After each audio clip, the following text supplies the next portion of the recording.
Hello, welcome to this lesson. In this lesson, I'll be showing you how to troubleshoot users' WordPress website issues, the white screen error. When users load their websites, they will see this white screen error. Don't panic, this is a very simple error to fix. With WordPress, plugins can conflict with one another. Themes can also conflict with one another. So you have to go to your cPanel and then go to File Manager and then open public_HTML. I'm going to show you how to troubleshoot this error.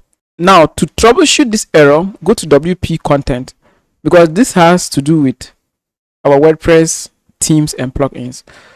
So WP Content is where you find all your WordPress themes and plugins. So go to WP Content.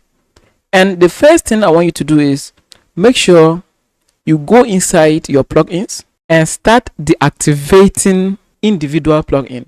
Now, if you cannot access your WordPress, okay, if you cannot access WordPress, then you have to go to your plugins and start deactivating them one by one.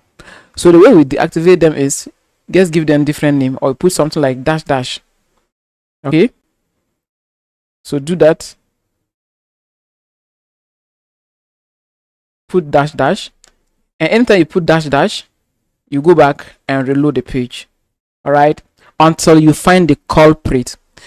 So you do that for your WordPress plugins, and if you reload the page and it still does not come, then it means it's not your WordPress plugins, it's not one of them.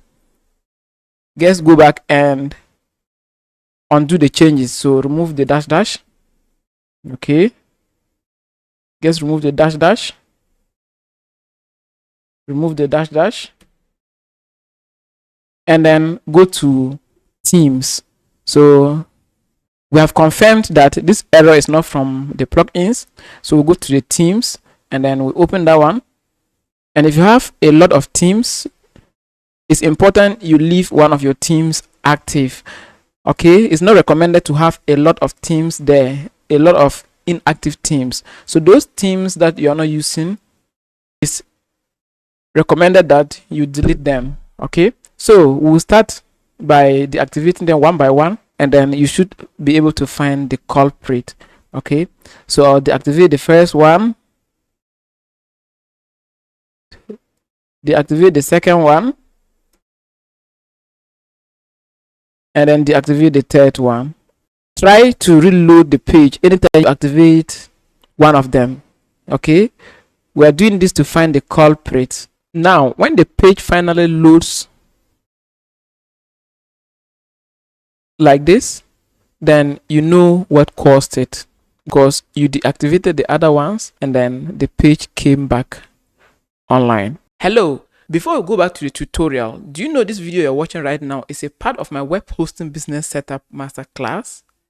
It is a program I set up to assist anyone looking to start, grow, and manage a web hosting business from home. In that masterclass, you learn how to set up your own hosting business, just like what you are seeing on your screen. Your users will click on Buy Hosting, pick one of your packages, and then place order. They are asked to enter their domain names. So they enter whatever domain they want to register, pick a TLD, weather.com, .net, .org, and then click on check. The system will check for this domain's availability, and if it's available, it will allow your users to proceed to buy this hosting and domain name. To learn more about the program, check the description of this video. That's enough. Let's go back to the tutorial. The final thing I want you to put in mind is asking your users to constantly update their WordPress. Okay, so make sure users update their WordPress whenever they have issues like this. All right, so make sure their WordPress are up to date.